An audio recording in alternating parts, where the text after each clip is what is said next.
Well, welcome back to the channel, and on this video I'm changing a 2-litre Pinto from a short oval Formula 2 spec to a Escort Mk2 Rally car spec. So this is the engine which my customer has supplied. It's already a built engine. Seeing who's built it with the sticker on the rocker cover, I can almost guarantee this is going to be a good engine. But what we've got to do is change it from a Formula 2 spec to a Mk2 Escort. So the sump on it has been completely changed to fit into a Formula 2 stock car. So this and the pickup pipe are completely no good for the application that it needs to be used for. And we're going to check the cam because the short oval cams are designed to work in a certain rev range. I don't know if I've got to take the cylinder head off it. I need to speak to my friend Mike, who we're doing the work for. It's already got a lightened flywheel on it, but it's lightened to a certain weight for the spec of the Formula 2, so I need to speak to Mike about that. But like I say, I can almost guarantee the engine being good as long as it is a new engine. I'm tempted to take the cylinder head off, and let's have a look inside. So just as I thought, this is really clean inside. I mean, it's definitely been run.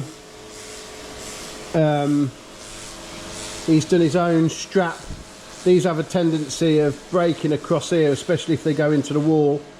So he's done quite a clever strap there to hold that down. Once again, I knew this would be a nicely prepared bit of kit because of the guy that built the engine. It's got his own spec cam in it, so I'm going to run this up on the cam machine, and I might even give him a courtesy call just to let him know what I'm doing, to tell me what he thinks of this cam. But I think we're going to have to change that for sure. And while it's this far down, I think what I'm going to do is just peel the belt off it. I'm going to take the cylinder head off and just take some bore measurements, just so we know that that's good. Then the head potentially can go back on. The only thing I'm tempted to do is, because of what this is used for, Formula 2s, you can't, or was used for, you can't actually do any porting on the cylinder head. So I think I'm going to speak to Mike to see if he wants me to do any, because I do think it would benefit from it, especially blending the manifold. But if we're doing that, then really we need to strip, well, not really, we need to strip the cylinder head because of the swarf and everything. But good engine, nice to see a nicely prepared engine. So today I've been stripping the Pinto and I forgot to record it, but there we go. I will record the rest of it coming apart. I've got to get the sump off still. So I've only just got the cylinder head off and then realised that I hadn't been recording it, but it all looks like it's in really good condition. It's got a few marks here where something's bounced around. I don't know if that's a previous thing. It definitely hasn't done a lot. Everything's stamped nice, but we're going to strip the cylinder head because I've got to poured it slightly. It's got some good bronze bushes in it, but the centre bush is worn very bad at the top, so I'm going to take that out. I don't know if the camera's picking it up, but I'm going to replace this centre one. The front and the rear are in good condition. I'm going to take these ball studs out. These are what we adjust the cam followers with to get the valve clearance right, but I'll record all this going back together so I can explain how that works. Then we're going to have to take the plugs out. These are quite weird actually, because normally they have shortened plugs because it gets quite close to the piston. This isn't those, so that's quite strange, and there is quite a lot off them. They're indexed because if the centre strap part of the plug, so that part there, was down here, this would come off the bottom of the plug there, and it would stick into, well, I don't know if it would hit because of the size of the gasket, but it would it would be very close, and then the piston would come up, hit this here, and then close the gap, which isn't good. So I'm imagining somewhere on there these plugs would have a mark on them. In fact, let me go and get a socket and we'll have a look. I'm not sure why those plugs have been used, because normally, like I say, use one where the centre strap, I'll just show you that, they use sometimes in these stock car engines one where the centre strap comes straight across, doesn't come up and round. So like I'm saying, I'm imagining somewhere on these spark plugs there'll be a mark so they can be put in the cylinder head and indexed. I've got to take them all out to port the cylinder head anyway, but oops, let's just have a look. Yeah, there. So that blue line that someone's put on lines up with that strap, so they know that they've got to sit like that, anywhere from sort of there to there.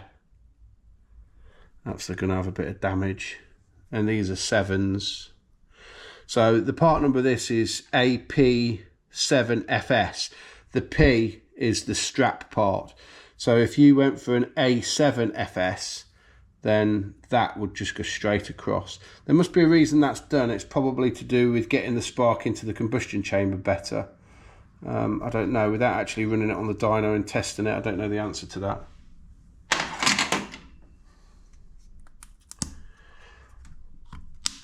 Right, so I'm going to carry on stripping the cylinder head, which we'll film in a bit. I'm just going to leave these tools out, because what I want to do now is turn the engine over and take the sump off. I mean, the engine's definitely not done a lot of work. You can see by what's in there. It's still got the cross hatch honing. It's not very steep actually, that honing. I don't think that's right. Yeah, and the bit of carbon and oil that's at the top is just wiping out. Yeah, perfect. So I'm going to turn that engine over and get the sump off it, ready to just check the bottom end, and then if the bottom end's good, I'll just fit the alley sump that my customer Mike has bought for the engine. So that's that, and then we're going to get on with stripping that one.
So the next job that I'm doing on this X Formula 2 stock car engine is changing the sump pan over.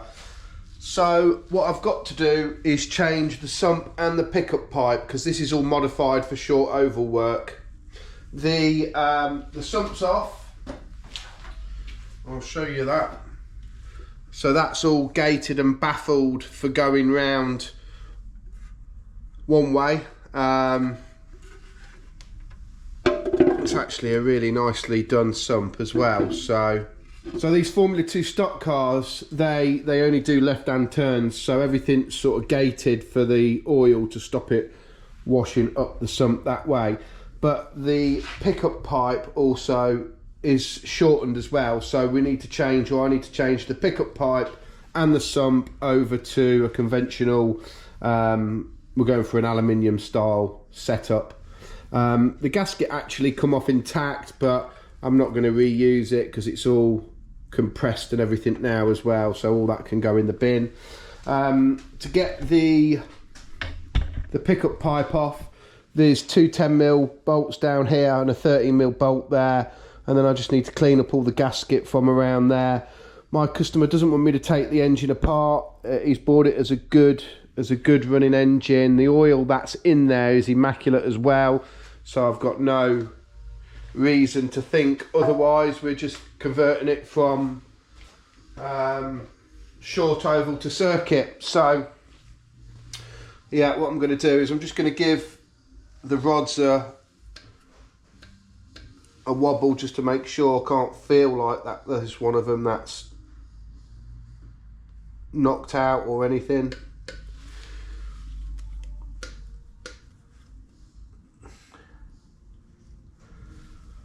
Tell you what I have noticed though, there's a washer inside the sump. Sorry, inside the block, not the sump.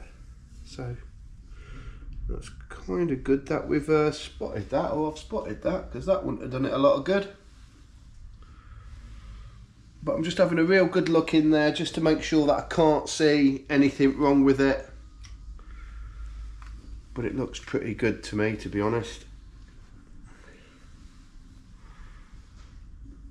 The pistons are filled with oil still where I've turned it upside down, so I'm going to flick it back the right way and let the rest of this oil drain out, and then I can go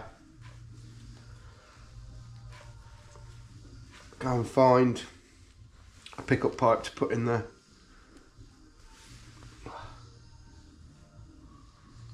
The other thing that I want to do is make sure that, because these rods are numbered, I want to make sure that the numbers on the rods all match up.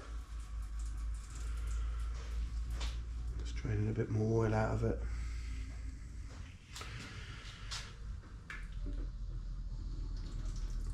It's absolutely filled.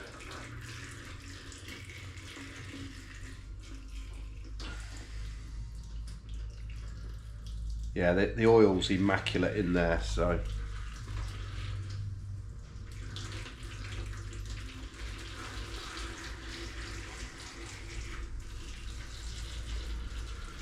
Yeah, so all I've got to do now is just prep the top of the block, prep the sump, change the pickup pipe over, and then we're going to start bolting it back together. The cylinder head, he wants me to put lead-free seats in, so I've gas flowed that. That's over, that's actually in the shop, I'll go and grab that in a minute. We've got to skim it, put some seats in it, cut the seats as well, and then centre cam bearing. So we'll keep on filming, keep on showing. So I'm getting the Pinto finished, it's all gas flowed, I've cut the seats, and what I'm doing is I'm not happy with this blue paint on the manifold face, so I'm using a blade to scrape it off. And then I'm going to use my micro surface prep tool to clean all the edges up. It's been refaced at some stage. What I normally do with these is put them on the surface grinder and reface them, but this has been done, so it doesn't need doing again. But I don't like this finish, so use a scraper to get the main and the bulk off, and then the prep tool to finish it off. Then, like I say, the seats are cut on this, the valves are ground in. I need to give it an hour or so in the wash. I've prepped all the bottom end. I'm changing this centre cam bearing because it's got a groove in it, so I've got them ready. I'm going to change the front oil seal and get it back together, valve clearances set, and the cam timing done. So I'm getting ready to put the cylinder head back onto the Pinto, and I thought I would just show you the little tools that I use for doing this. Because the Pinto and the Cosworth engine doesn't use any dowels to hold the cylinder head in place, what it's got is two of the stud holes here and here is tight on the cylinder head and also tight on the gasket.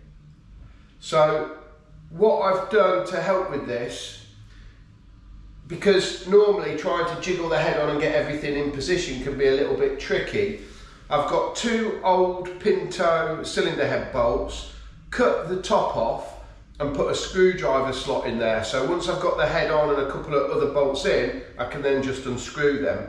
And so basically, if I show you, if I take one of these out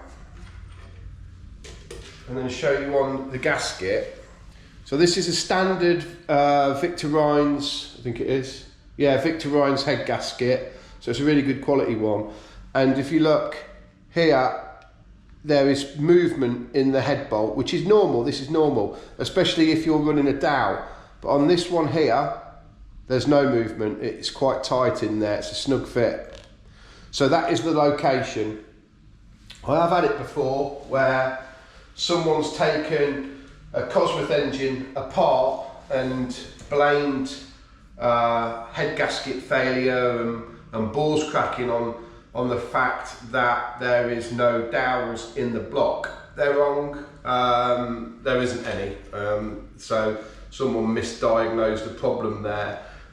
What some of the 205 block Cosworths suffer with is like a boost spike in the cylinder, and it cracks the liner where the liners are quite thin. So the best, if you're running big power, that is, if you're sort of up to the 500 horsepowers. Anyway, I'm going off topic there because this is a Pinto. So I'm screwing them in there like that. That's now ready for the cylinder head. The cylinder head is just finishing off in the wash. So that is lead-free converted. It's got seats on the inlet, seats in the exhaust as well. In the inlet as well as the exhaust. I've recut the seats to give it a better angle. I've ported the cylinder head. I've refaced the valves. I'm going to drop the cylinder head on, and then while it's bolted down so it can't move around, I'm going to change the centre bearing. It's got new cam bearings in it, or not very old cam bearings in it, but the centre one has took some wear on the top. So I've ordered a set and we're just going to replace the centre. The reason I do it when it's bolted to the block is it's just easy. It's tightened down, it's not going to move around and things like that. And I'll show you how I do that as well, because I've got a little trick to keep all that sturdy too. So yeah, I'll get the head dropped on.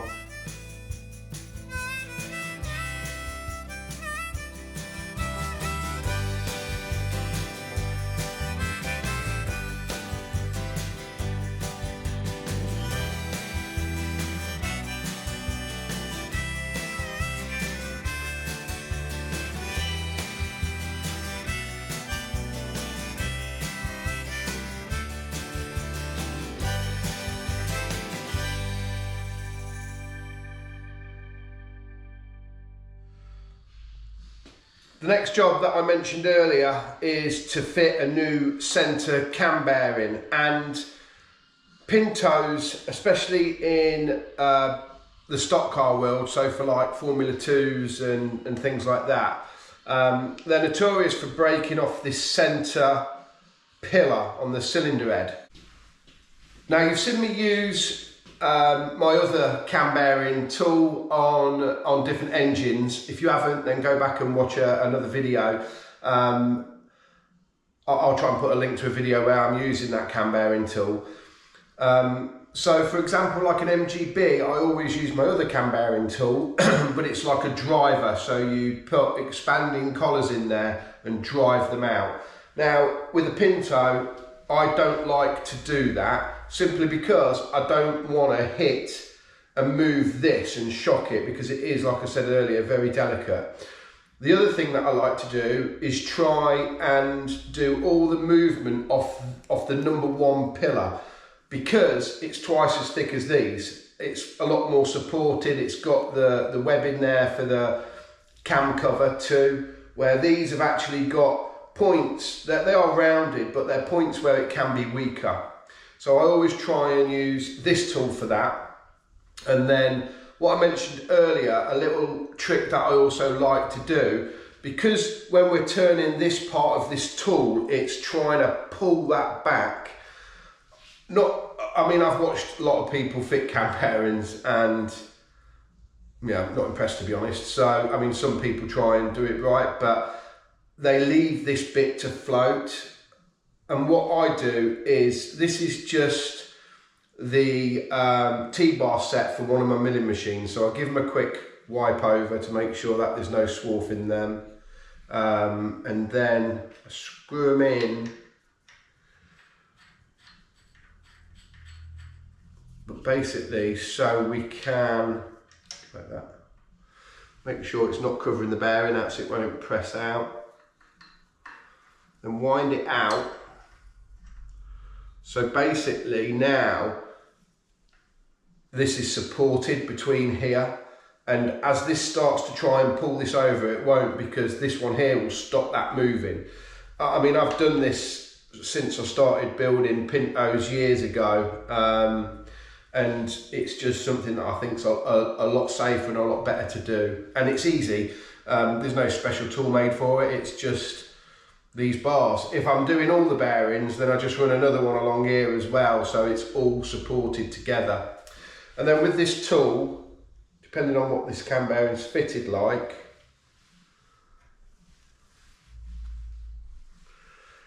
sometimes I have to put a bar in here to stop the bar from spinning.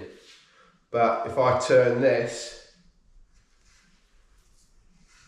yeah, I'm gonna have to get one. You can actually see the bearing starting to come out as well.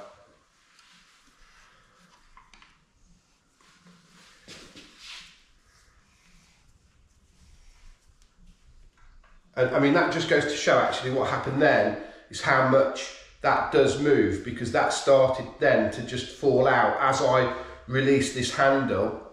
So as I started to release this handle, it took the pressure off this centre pillar and allowed this to move. So that just goes to show that it does work. And then as it comes towards the end, just secure everything, because it'll all try and fall and make a mess.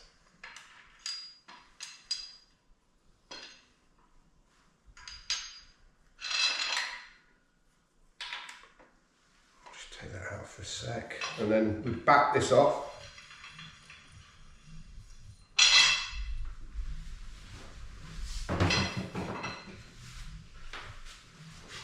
And then the reason I'm changing this bearing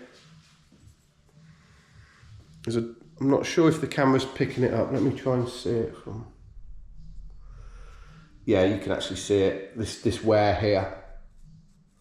If you look at this side of the bearing, it's immaculate.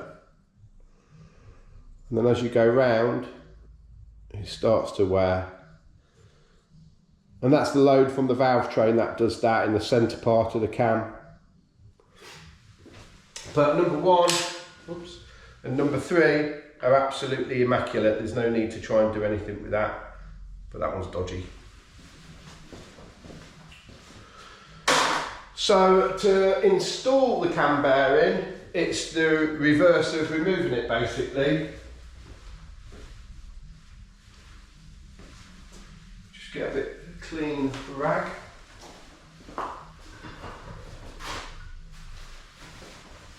So I just want to wipe out in here just to make sure there's no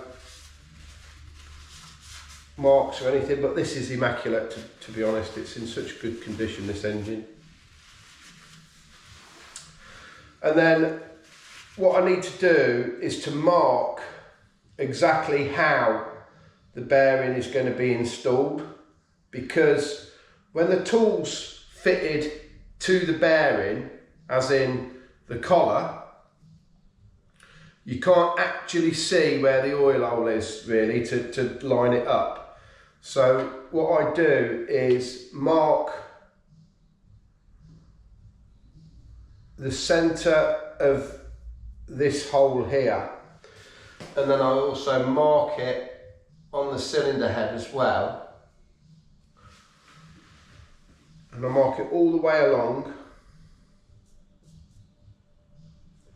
So as I'm driving the cam bearing tool in, I can see that it's in the right place. So like that.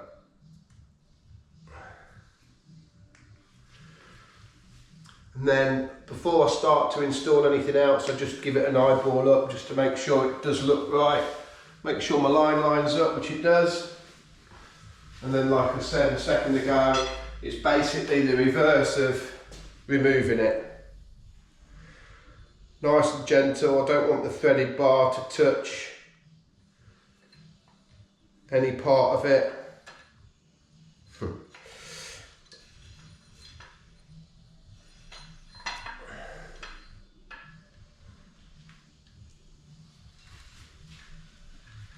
Like that.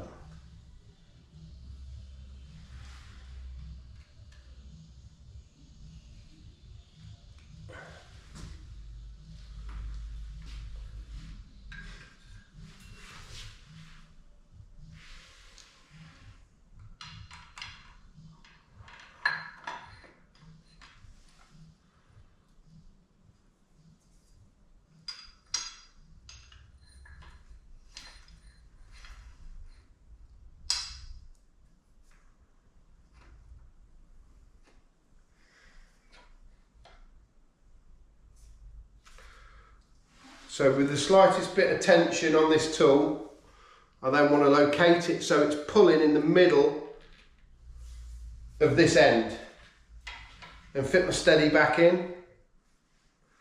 What's good about when you're refitting it is this bit here can actually go over where the bearing sits, and then that's almost like a positive stop for it as well. Well, I've just spent 15 minutes of filming and chatting away to you, and realised I hadn't switched the GoPro on, so I'll go through bits of that again. I've removed the oil seal now, which if the GoPro would have recorded it would have picked it up. And then I showed you that I've fitted, or I've squirted some bits of just normal engine oil in the 3 pillars. I then installed the cam and showed that without any work on the centre bearing, the cam turns absolutely lovely. So with the cam turning really nice, I can carry on building this. So I'm going to pull the cam back out, fit the front oil seal, put build lube on the cam bearings, reinstall the cam, fit the lock plate to stop the cam moving backwards and forwards when it's running. It has a little thrust lock plate, which I'll show you, thrust plate, sorry. Where have I put this? Which is there. So that just basically bolts into the back of the cylinder head, and once it's tight, it stops the cam moving too much. So we'll get that in a minute also. So the reason we've changed the camshaft is because this is a stock car engine, a Brisker Formula 2 stock car. The cam that was in it is designed to work at a certain rev range, which is about 4,000 RPM up to 8,000, 8.2, and it's also designed for a twin choke downdraft Weber on a standard inlet manifold. This engine, we've converted it to run in an Escort Mark II, so the valves and the engine's exactly the same. I haven't taken the engine apart as you've seen. All we've done is taken the stock car sump off and fitted an RS 2000 style sump, pickup pipe and dipstick tube. I'm going to take this one out and fit that. So This cam is a Kent cam. It's a HT1E profile. It works very well with twin 45s. I've ported the cylinder head, not massively. I've not gone excessive with it because the rest of the engine is standard, and the valves are standard. But we've ported it. I've made a nice job of radiusing all of the short turn to make the flow work. Now, this cam, like I say, I've discussed it with Andy at Kent, and this is the one that we've chosen to go for. But what we've got to do now, and hopefully it won't need too much adjustment, because I did check it when we took it apart, and the geometry on the oval cam was about bang on. But we have to check the geometry, because these cams have roughly 8mm lift, but when we're 8mm lift at the cam, but that will give it about 12.5 to 13.5 at the valve. So what we have to do is fit the followers, or the rocker arms, and the ball studs, set the tappet clearance, and then turn the end, or turn the cylinder head or the camshaft over and measure what lift we've got at every valve and record that, and then that's setting the geometry right. But we also need to know that it's sweeping on the right part of the follower, because we don't want it too far over the end and we don't want it too far at the back. We need it right in really the middle of the pad. A quick question also is, Tracy has said that the lighting in here isn't great when I'm filming in my engine build room.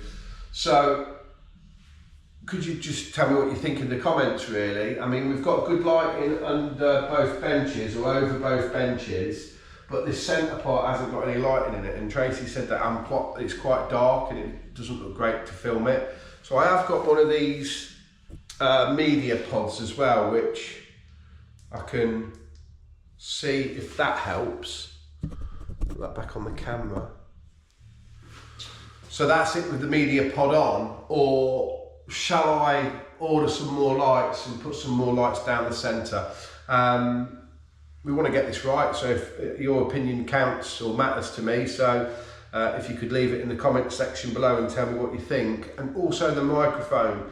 Tracy wants me to start wearing a microphone. She said that I'm shouting a lot on it, on the videos and stuff, so also leave that in the comment section as well, please, if you think that I'd be better off wearing a separate microphone. Right, I'm going to carry on building this. I'll get it all oiled up, start to get the tappet set, and then I'll film me checking the geometry as well. I'll show you that. So I've moved the engine a little bit to try and get it in a bit better light. I don't know what's going on with GoPro, but I noticed that it keeps switching off, so I'm hoping this doesn't come out too bad, but we'll carry on anyway. So I'm doing one valve at a time, in no particular order. It's important to move the engine away from TDC, because if the pistons are up at TDC, it doesn't matter if it's 1 and 4 or 2 and 3. When you turn the camshaft over, the valves will touch the piston, and if you force it, it'll bend the valves. So I've got them sitting, the pistons are sitting level, so that means I can turn the engine over quite happily to set it up. Now, these use something called a ball stud and a locking nut, which is this. So the ball stud screws into the pedestal on the cylinder head, and then once you've got the valve clearance set, we just lock these off. Now, these also have a tendency of coming loose sometimes, so a little blob of Loctite doesn't hurt the job. Not to fill it with Loctite, because then you won't ever be able to get it off easy or get them out easy. And all you do to adjust them is, once the ball stud is inside the pedestal, you just turn the upper screw left or right, whether you want to max lower or higher the valve clearance, the gap. So I've got my feeler gauge to what I want my clearance to be. And what you're after is it to just fall in, and you can, like, so you can feel it, but it's got no real. You don't have to force it in, and also you want to feel the resistance, because if you've got no resistance then it's too big. So that there's set perfect for this inlet. Then to stop the followers bouncing, Ford used this little spring that clips into the back. There's like a butterfly at the back, and then we just flick them up and lock them on. The other thing, so it's a 15mm and a 19mm to lock and adjust the ball stud. So just make sure that's nice and tight. And then also just once again make sure the valve clearance is good, which it is. Then we can check the lift at the valve. So now this is all set, I'm going to check the valve lift. So I'm going to do each valve one by one and check it, and then make a note of it. So I'm going to set up my digital DTI onto the top of the valve spring retainer, like that. Switch it on and zero it.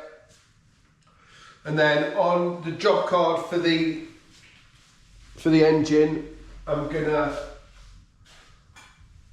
make a note of all the inlets and all the exhausts. So I'm starting with the inlet, so I'm just going to do inlet 1, 2, 3, 4, right on here, valve lift, and it's number 3 first, and then just turn the cam over.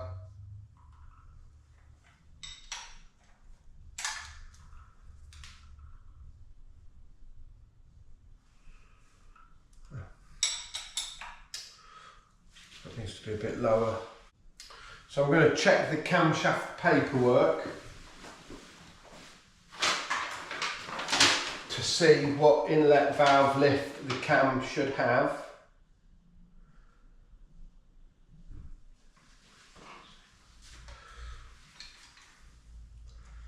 And turn this over.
Okay, with that one checked, I'm now going to move on to the second inlet valve. So we'll do number 1 next. I'm doing them in no particular order. I'm just, once I've set one, I'm looking for the next one to be sat upright, and then I'm checking that. So we need the ball stud and a tiny little bit of Loctite.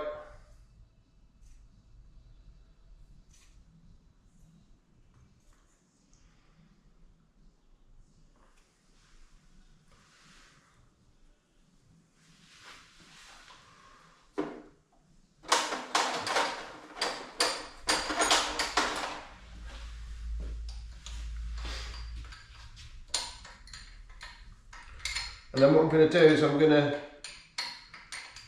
screw the ball stud down to where the lock nut is, because when the engine come in, although it had a different cam in it, that's where the tappet clearance was. So I would guess it's going to put me roughly in the right position. And then a little trick that I do to get the cam follower onto the top of the ball stud. I'll just get this down a bit, like that.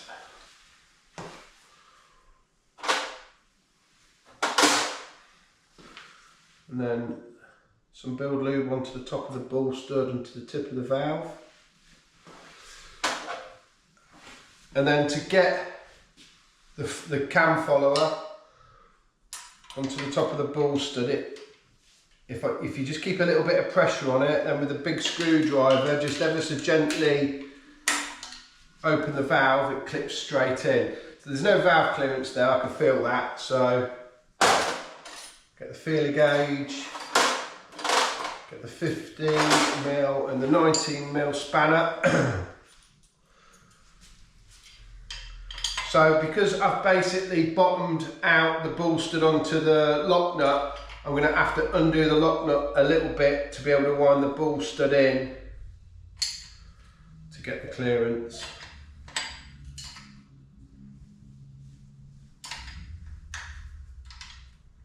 So we've got a slight gap there now. I don't think it's enough, mind you, but oops.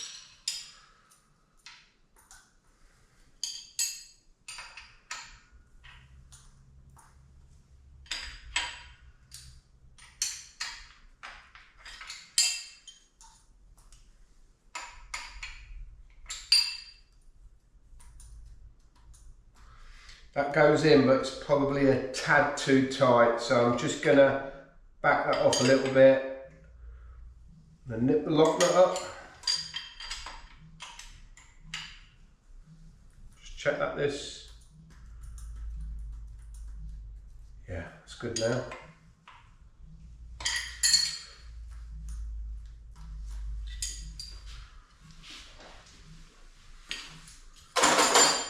So get one of the retaining springs, just clip that on. Then move on to move the DTI onto the top of that valve.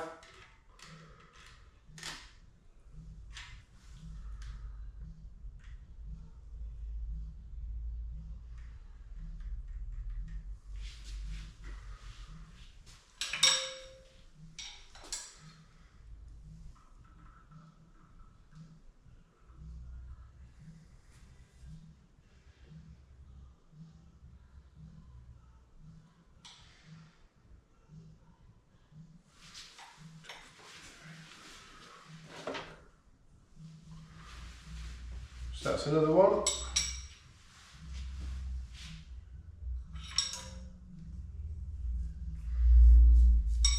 So the next one we're going to do is number 4.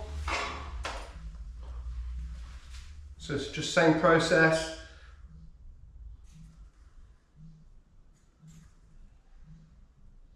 Tiny little dot of Loctite.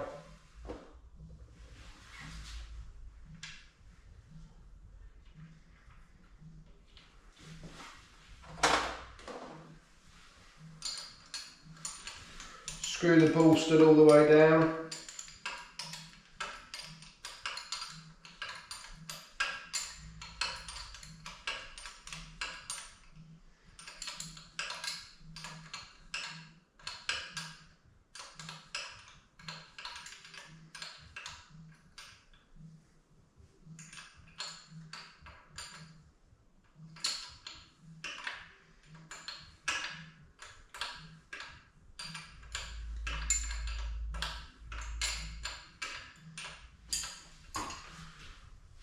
So that's ever such a slight bit too tight, that one, so I'm just going to back the lock nut back off, screw the ball stud in a little bit, and then nip the lock nut back up, like that. And that's perfect now. So once again, just put the retaining spring on, move the DTI down.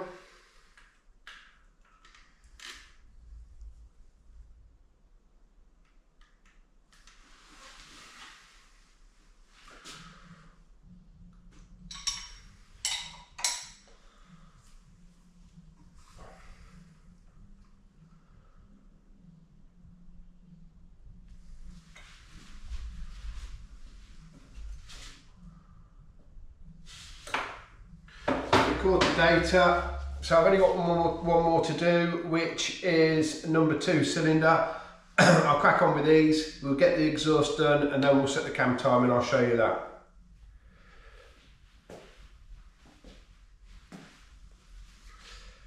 So another little job that I do on each side, one on the inlet, one on the exhaust, is just with the Sharpie mark the pad on the Pinto follower as well.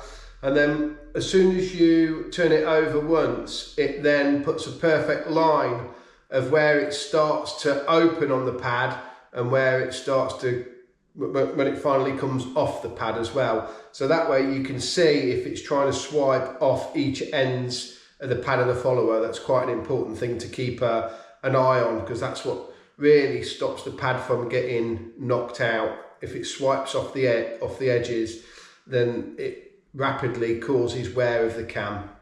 So that's one thing that I do. I've done it on the inlet side, and what I do is I just leave it where I can see them when I'm looking down. Once the tappet's set and everything, and it's off the cam, I can see both ends to see exactly where it's swiping. That's what I'm trying to say. So what I'm doing now is setting the camshaft timing. It's a lot easier on one of these than a 16 valve, because the 16 valve normally has double overhead cam, so you have to set the inlet cam and then the exhaust cam, where with this it's one cam that shares the inlet and the exhaust. So what we can't do is change the lobe separation. It's fixed from the cam grinder. So we get 2 lots of figures with this. We get it in degrees and lift at TDC. So what I'm going to do is I'm setting this to lift at TDC, making a note of where I've set it to. Then when my customer goes to the dyno, we can go with our build sheet and know where we've set it to, move the cam timing each way to try and get the best out of the engine, and roughly know where we're sticking it. So to do this, I've got cylinder number 1 is at TDC. On cylinder number 1 on the cam, the valves are both in overlap. They're both, one's closing, the exhaust valve is coming right to the very end of its opening period, and the inlet's just starting to come into its opening period. So basically we're firing on cylinder number 4. So now what I'm doing is marking, there's a little mark in the distributor. It's got it's like a little groove in it, which you set that normally to number 1, but we're going to do that to number 4. And then we make sure on the cap that this would have already been done by the original guy, I would guess. So basically this lead here, I would imagine, goes off to number 4, which is going to be the longest lead. Yeah. So now I know that my jack shaft gear is in the right place, my distributor's in the right place. We're at TDC, so I know that's in the right place because I've got my DTI on that. And then I've got my dial gauge on the inlet valve as well. So what I'm going to do is set this into the middle of the vernier, or as close as I can get it to the middle, and then very carefully just put the belt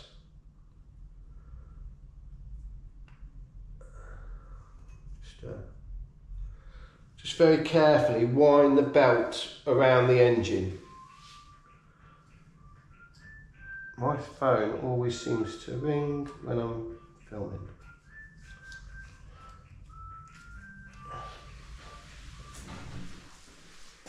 Right, so yeah, I've just wound the belt round. I put some tension on the tensioner. And what I do on these tensioners, normally they're spring or sprung loaded, but if you screw an M8 bolt into this thread here,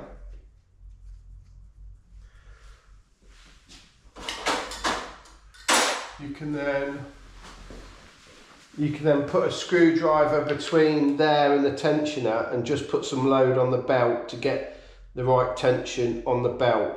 Now, what we don't want is to over tension the belt. That won't do the engine any good at all, and it will take a little bit of power out of it as well.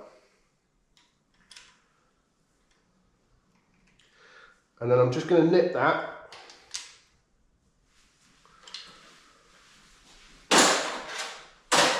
And then the vernier that I loosened to get the belt on and to try and get the vernier in the middle, I'm just going to tighten one of them up to lock it, because I want to turn the engine over now and read what lift at TDC I've got.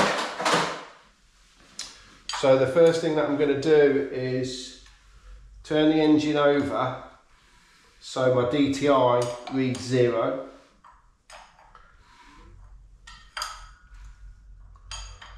Which is roughly there. Move the engine. And then what will happen is, as this starts to come onto TDC, or on the way up, my inlet valve is going to start to open, which is there. This gauge here, which is TDC, is starting to take a reading as well.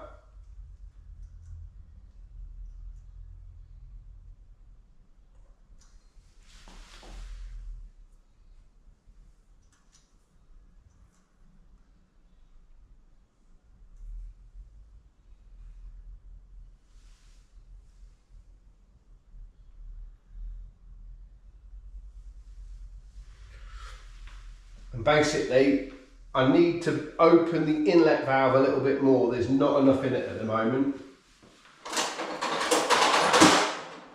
So what I'm going to do with my adjustables is, there's a hex on the back of the cam, which is good for tightening up and stuff like that.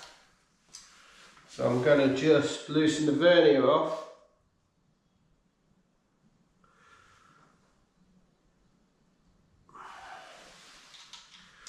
Just put a bit more timing into it.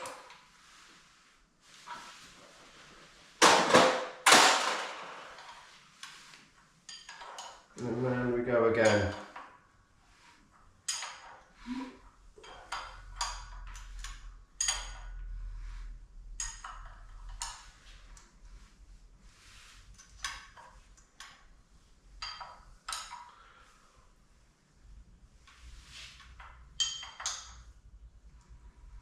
So it's starting to open the inlet valve. Piston's coming up, I can now feel it on the pointer.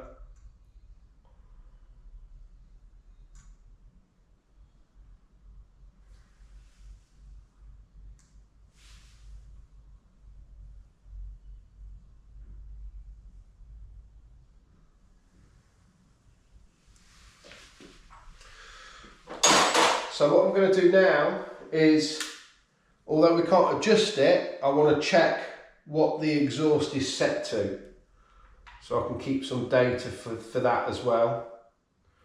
So I'm just going to put my DTI now on the exhaust valve. Like I say, we can't adjust this, we can only adjust, if we adjust the inlet, we're adjusting the exhaust as well, but I just want to know what it's sat at.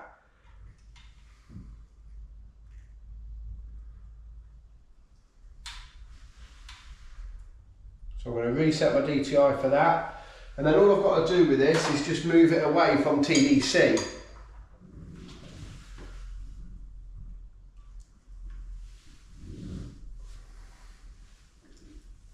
Okay, so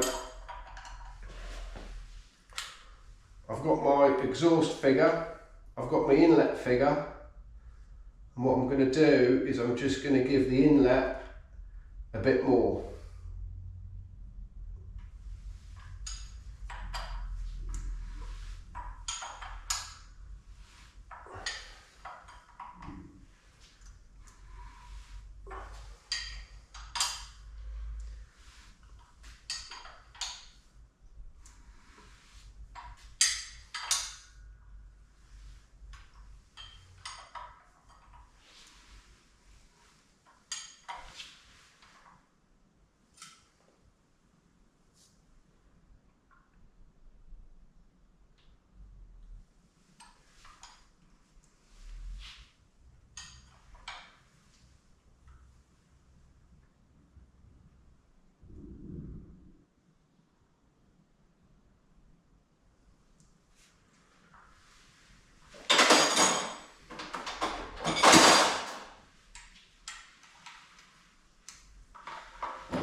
So I'm pretty sure that's going to be bang on, so I'm going to be a bit cocky and tighten the vernier up and then check it.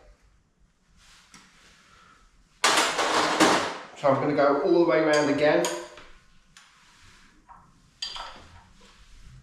It seems a bit of faffing about, but I like to get this bit exactly where I want it, and then I know when we're at the dyno what alterations I can make.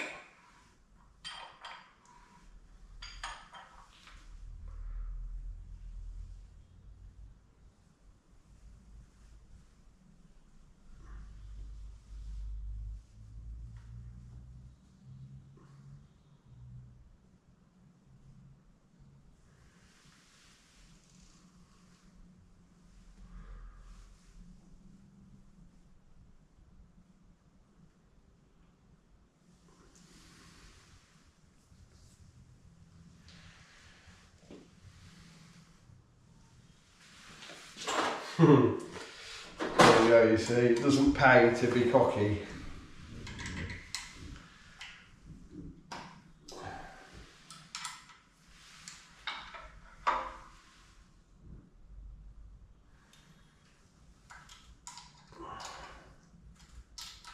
Try again though.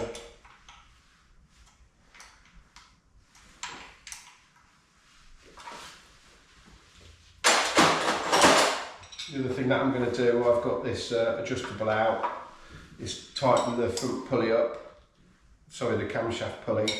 I'm going to put the torque wrench on it as well, but I like to just nip it now when I can get that on.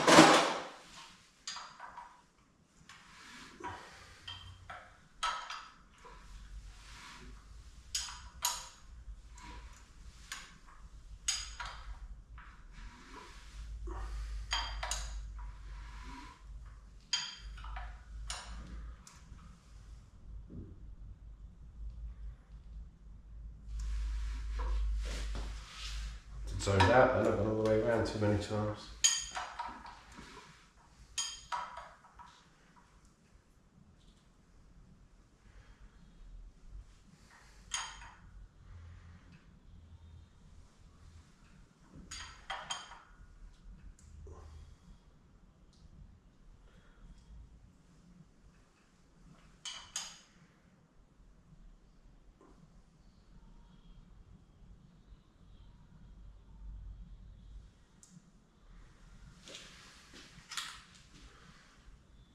Let's get onto the exhaust.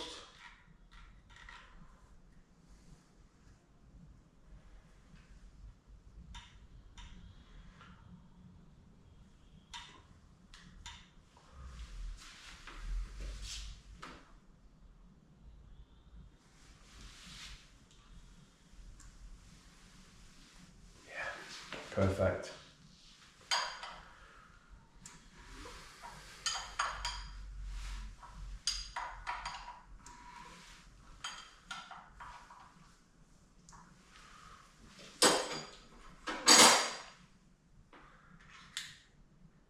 So the last thing for me to put on the inside of the engine is the spray bar. So how the oil system works in one of these Pintos is it feeds up through the head through the centre, and then there's an oil drilling in here which feeds out to a spray bar which is fitted on all three pillars. I'll show you the spray bar. So this is the spray bar, and then there's 8 holes, 4 on each half. And as the engine's running, it just feeds oil onto the journal.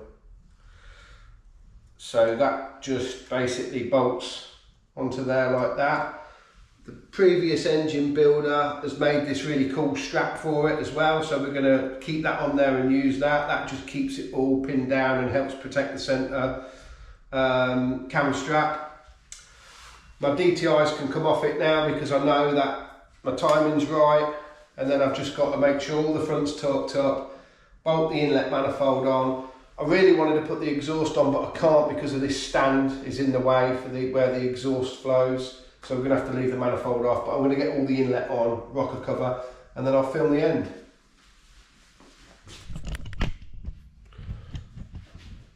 So that's the rocker cover on, all the timing's set, the plug leads are on.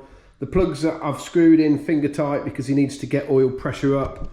So I'm going to bolt the inlet manifold on and the 45s, and we've got this one done. We've got these new gel stickers done, so we've got them on the rocker cover in a couple of places as well.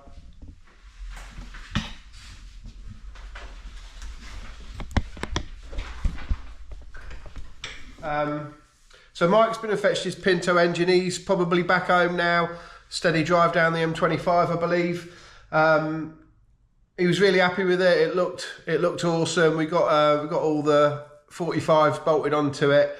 We put the exhaust manifold on finger tight because the engine mount brackets was in the way. But it's all done. All the work that he requested is done. We've changed the cam, ported the cylinder head, done the valves, done the seats, changed the sump, the pickup pipe and all that. So yeah, it looked really good.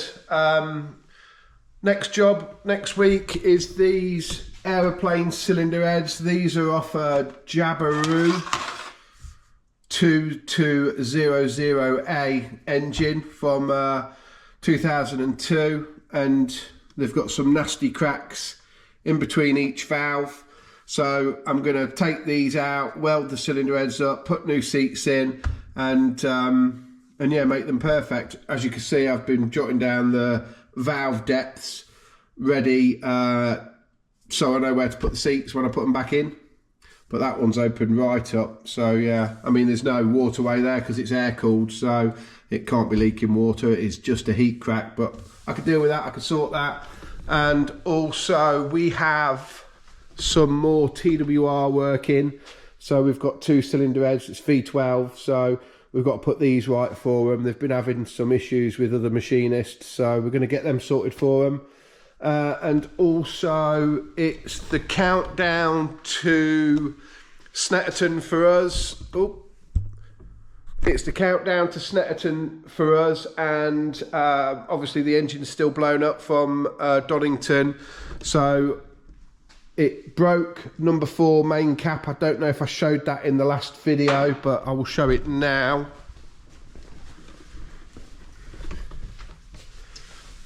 So when we stripped the engine, we had a broken number 4 main cap. And the one thing that I definitely showed was the crack in the piston. So we've got a new set of pistons. I've got a number 4 main cap off a scrap engine to hopefully sort out. So I'll film this on the next video as well. So that's all going to be, that should be built and running hopefully for the next video. And I'm thinking about doing a workshop update. The workshop's far from finished, but I've not shown you guys what's happened in here recently and stuff like that. And we might also be going to Auto Mechanica next week if we can get Sam a passport and get the time off work. But thanks for watching, guys. Please leave any comments in the comment section below. If you've not subscribed, if you could please bell, and then you will get notifications when we've got a new video up. Ta-ra, see you on the next one.